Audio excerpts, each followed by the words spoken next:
और इन सबके बीच सीधे रुख करेंगे नालंदा का, जहां पर प्रधानमंत्री नरेंद्र मोदी संबोधित कर रहे हैं। आइए सुन लेते हैं। विदेश राज्य मंत्री श्री पवित्र जी, विभिन्न देशों के एक्सेलेंसीज, एम्बेसडर्स, नालंदा यूनिवर्सिटी के बीसी प्रोफेसर, स्टूडेंट्स, उपस्थित साथियों, मुझे तीसरे कार्यकाल की शपथ ग्रहण करने के बाद पहले 10 दिनों में ही नालंदा आने का अवसर मिला है।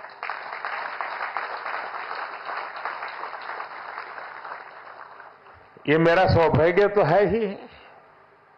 मैं इसे भारत की विकास यात्रा के एक शुभ संकेत के रूप में देखता हूं।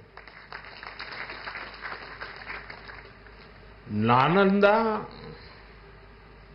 ये केवल नाम नहीं है। नालंदा एक पहचान है, एक सम्मान है।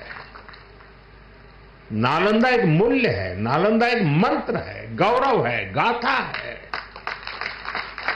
नालंदा है उद्घोष इस सत्य का कि आग की लपटों में पुस्तकें भले जल जाएं, लेकिन आग की लपटें ज्ञान को नहीं मिटा सकती।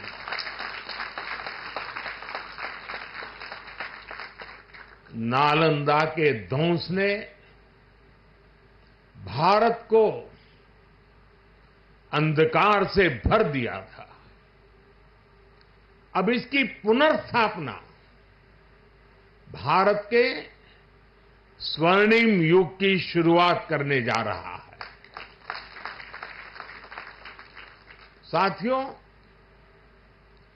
अपने प्राचीन अवशेषों के समीप नालंदा का नवजागरण,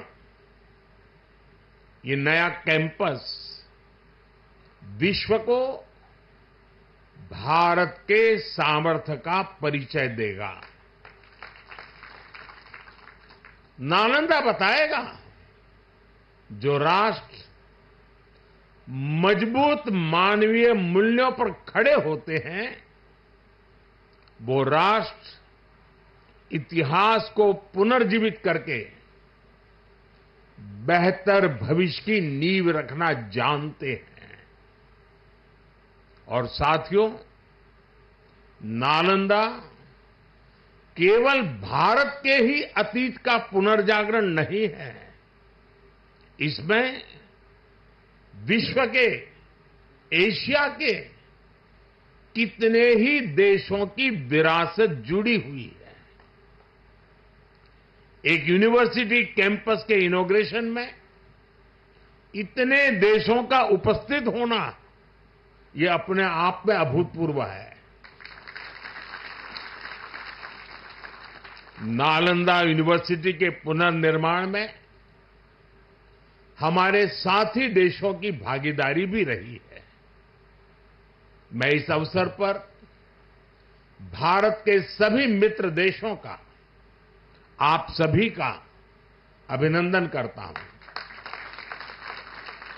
मैं बिहार के लोगों को भी बधाई देता हूं। बिहार अपने गौरव को वापस लाने के लिए जिस तरह विकास की राह पर आगे बढ़ रहा है, नालंदा का ये कैंपस उसी की एक प्रेरणा है। साथियों, हम सभी जानते हैं कि नालंदा कभी भारत की परंपरा और पहचान का जीवंत केंद्र हुआ करता था। नालंदा का अर्थ है न अलम ददाति इति नालंदा, अर्थात जहां शिक्षा का, ज्ञान के दान का अविरल प्रवाह हो। शिक्षा को लेकर, एजुकेशन को लेकर यही भारत की सोच रही है। शिक्षा सीमाओं से परे है, नफा नुकसान के नजरिए से भी परे है।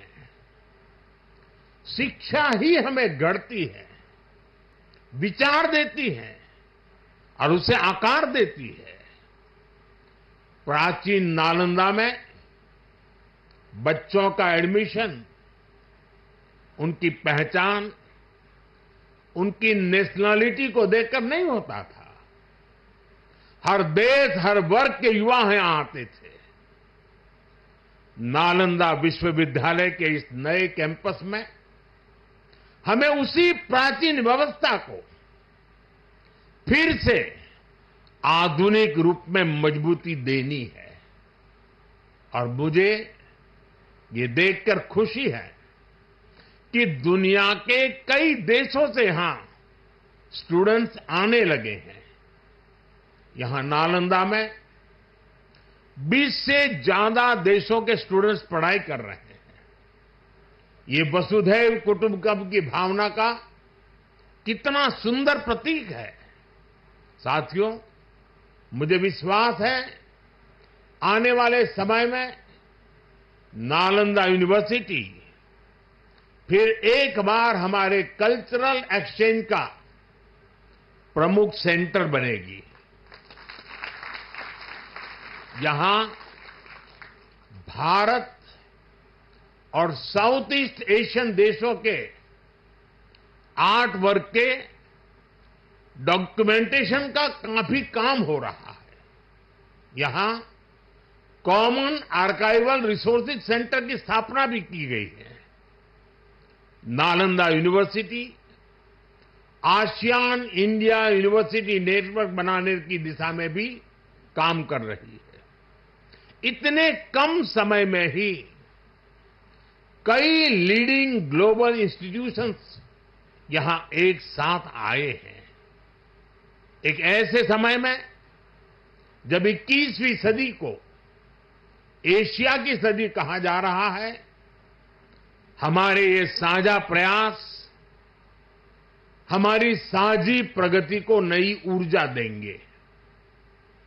साथियों, भारत में शिक्षा मानवता के लिए हमारे योगदान का एक माध्यम मानी जाती है।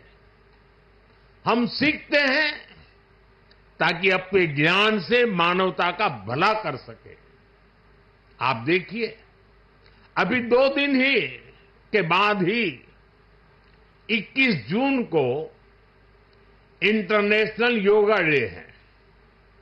आज भारत में योग की सैकड़ों विधाएं मौजूद है। हमारे ऋषियों ने कितना गहन शोध इसके लिए किया होगा, लेकिन किसी ने योग पर एकाधिकार नहीं बनाया। आज पूरा विश्व योग को अपना रहा है। योग दिवस एक वैश्विक उत्सव बन गया है। हमने अपने आयुर्वेद को भी पूरे विश्व के साथ साझा किया है।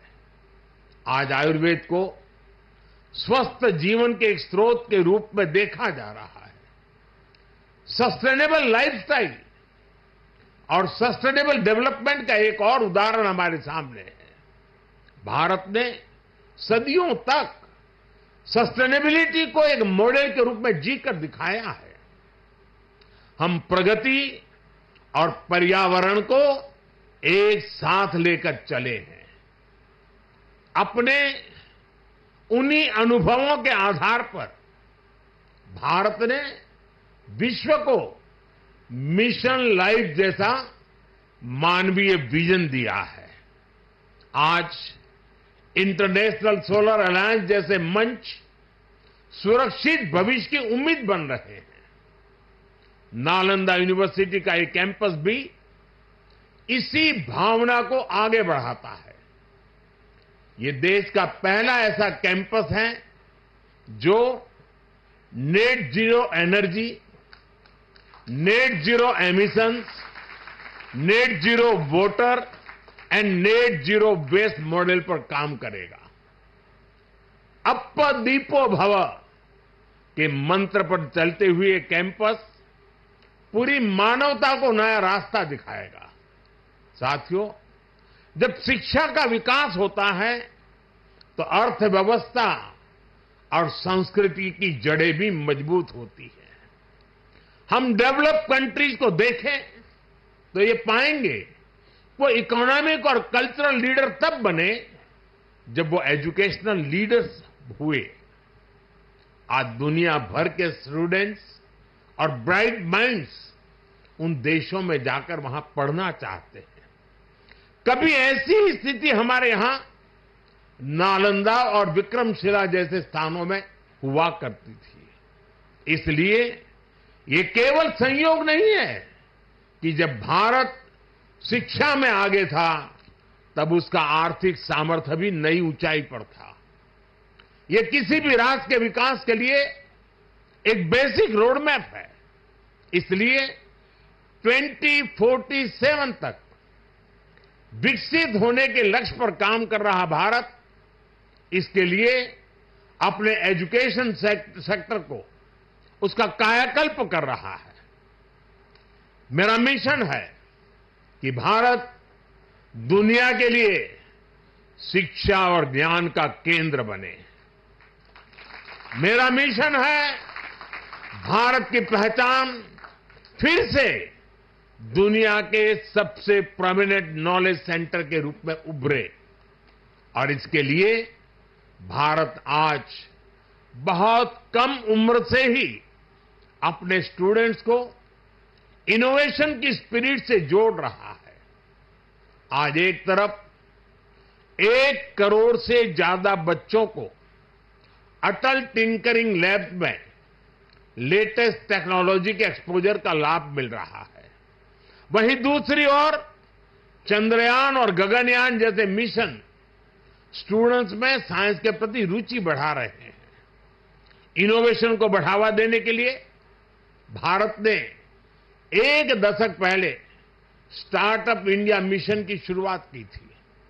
तब देश में कुछ 100 ही स्टार्टअप थे, लेकिन आज भारत में 1,30,000 से ज्यादा स्टार्टअप है।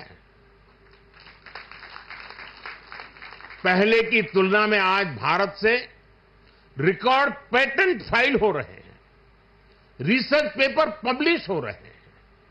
हमारा जोर अपने यंग इनोवेटर्स को रिसर्च और इनोवेशन के लिए ज्यादा से ज्यादा मौके देने का है।